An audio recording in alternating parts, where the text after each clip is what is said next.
Hello বন্ধু, আপনি কি দীর্ঘদিন যাবৎ নাকে সর্দির সমস্যা এবং বুকে কফ জমার সমস্যায় ভুগছেন? এর জন্য হয়তো অনেক অভিজ্ঞ ডাক্তারের শরণাপন্ন হয়েছেন।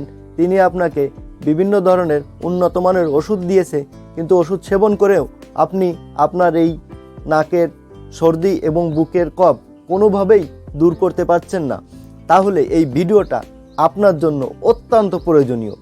আমি এই ভিডিওতে দীর্ঘদিন যাবৎ নাক দিয়ে সর্দি এবং বুকে কফ জমার কারণ, বিবরণ এবং লক্ষণ সম্পর্কে আলোচনা করব। আপনি যদি ভিডিওটি না টেনে সম্পূর্ণ দেখেন, তাহলে আমি একটি মাত্র হোমিও ওষুধ বলবো। এই ওষুধ সেবন করিলে আপনি সহ যে কোনো ব্যক্তিরই যত দীর্ঘদিনের নাকের সর্দি বা বুকে কফ জমা সমস্যা হোক না কেন, তা খুব দ্রুতই নির্মূল হয়ে যাবে। তো আপনাকে স্বাগত জানাই টিপস 20 চ্যানেলের পক্ষ থেকে। আমি হোমিওপ্যাথি ডাক্তার পল্লব। সর্দি কাশির সমস্যায় আমরা প্রতিনিয়তই ভুগে থাকি। একটুখানি ঋতুর পরিবর্তন বা আবহাওয়ার পরিবর্তন হলেই বা চলাফেরা একটু অনিয়ম হলেই সর্দি কাশির সমস্যা দেখা যায়। এটি একটি সাধারণ এবং কমন সমস্যা। সাধারণত এটি 2 থেকে 5 দিনের ভিতর এমনিতেই সামান্য কিছু ওষুধ সেবন করলেই সেরে যায়।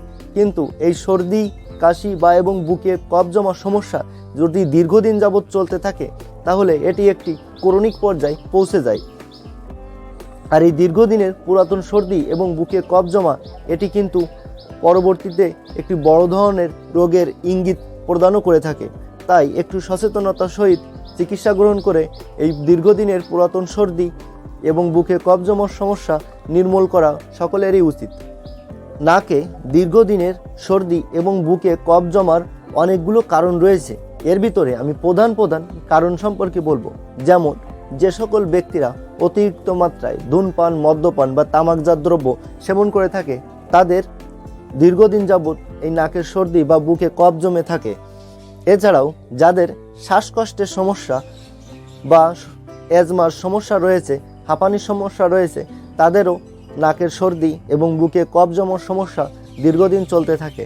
তাছাড়াও নিউমোনিয়া, টাইফয়েড, ব্রঙ্কাইটিস, এমনকি টিবি রোগের কারণেও দীর্ঘদিন যাবৎ নাক দিয়ে সর্দি এবং বুকে কফ জমার সমস্যা থাকে। তাছাড়াও অতিরিক্ত মাত্রায় অ্যান্টিবায়োটিক ওষুধ সেবন করা বা একই জাতীয় ওষুধ দীর্ঘদিন যাবৎ সেবন করার পার্শ্ব প্রতিক্রিয়া হিসেবেও বুকে কফ জমে যেতে পারে। তার থেকে নাক দিয়ে সর্দি আসতে থাকে।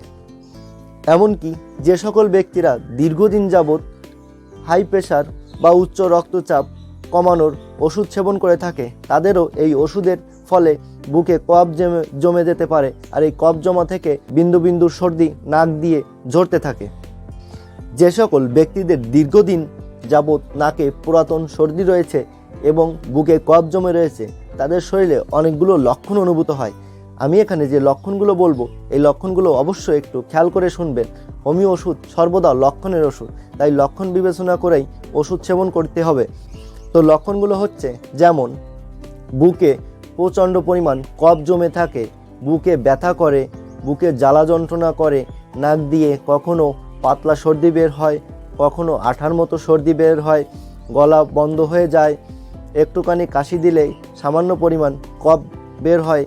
কফ বের হলে কিছু সময়ের জন্য গলা পাতলা অনুভব হয়, পুনরায় আবার গলা বন্ধ হয়ে যায়, দম বন্ধ হয়ে যায়, মনে হয় আর হয়তো বাঁচবো না, এর থেকেই মৃত্যু ঘটে যেতে পারে, এরকম অনুভব হয়। অনেক সময় সর্দি আঠার মতো বের হতে থাকে। কফ যখন থুতু দিয়ে ফেলা হয়, তখন কফ সুতার মতো লম্বা হয়ে পড়তে থাকে। নাকের সর্দি অনেক সময় সবুজ মিশ্রিত রং হয়ে যায়। প্রচুর পরিমাণ মাথা যন্ত্রণা করে, শরীর দুর্বল হয়ে যায়, ওজন কমতে থাকে, রক্ত স্বল্পতা দেখা দিতে থাকে। একটুখানি ঠান্ডা লাগলেই সর্দির পরিমাণ বেড়ে যায়। শীতের সময় সর্দির সমস্যা একটু বেশি অনুভব হয়। গরম পড়লে অনেকটা উপশম হয়, কিন্তু গরম থেকে ঠান্ডা লাগলে পুনরায় আবার সর্দি এবং বুকে কফ জমার সমস্যা বৃদ্ধি পায় এবং শরীরে অস্বস্তি ভাবও বৃদ্ধি পায়। এছাড়াও অনেক সময় নাক দিয়ে সর্দি সুতার মতো বা তারের মতো লম্বা হয়ে পড়তে থাকে, কখনো আবার হাত দিয়ে ছিঁড়ে ফেলতে হয়। দীর্ঘদিনের এই সর্দি এবং বুকে কফ জমার কারণে শরীরে অনেক সময় তাপমাত্রা একটু বেড়ে যায়, কখনো 99 বা 100 ডিগ্রি তাপমাত্রার ভিতর চলতে থাকে। প্রায় সময় শরীরে জ্বর অনুভব হয়ে থাকে। অনেক সময় সর্দি বা কফের সঙ্গে একটু লালচে রক্তের মতো অনুভব হয়ে থাকে। তো বন্ধুরা, আমি এখানে যে লক্ষণগুলো বললাম, এই লক্ষণের ভিতর যদি একটি লক্ষণেরও কোনো ব্যক্তির সাথে মিল থেকে থাকে তাহলে নির্দ্বিধায় নিশ্চিন্তে এই হোমিও ওষুধটি সেবন করতে পারেন। ওষুধটি হলো ক্যালিবাইস্কোরম 200। এবার আমি এই ক্যালিবাইস্কোরম 200 ওষুধটি সেবন করার নিয়ম সম্পর্কে বলবো। এই ওষুধটি দিনে 2 ফুটা করে 2 চামচ পানির সাথে মিশিয়ে সকালে ও রাত্রে খাওয়ার 1 ঘন্টা আগে দিনে 2 বার সেবন করবেন। মাত্র 1 সপ্তাহ সেবন করবেন। 1 সপ্তাহ সেবন করার পর আপনি এই ক্যালিবাইস্কোরম 200 এই ওষুধটি 2 ফুটা করে দিনে 1 বার 2 চামচ পানির সাথে মিশিয়ে সকালে বাসি পেটে সেবন করবেন। এভাবে আপনি পরবর্তীতে আরও 1 সপ্তাহ 1 ফুটা করে এইভাবেই সেবন করবেন। এরপর থেকে আপনি ওষুধ সেবন করা বন্ধ রাখবেন। দেখবেন আপনার সমস্যা অনেকটাই উপশম হয়ে গেছে। কিন্তু পুনরায় যদি আবার এই সমস্যা দেখা দেয় তাহলে আরেকটি ওষুধ সেবন করতে হবে, সেটি হলো হিপার সালফার 200।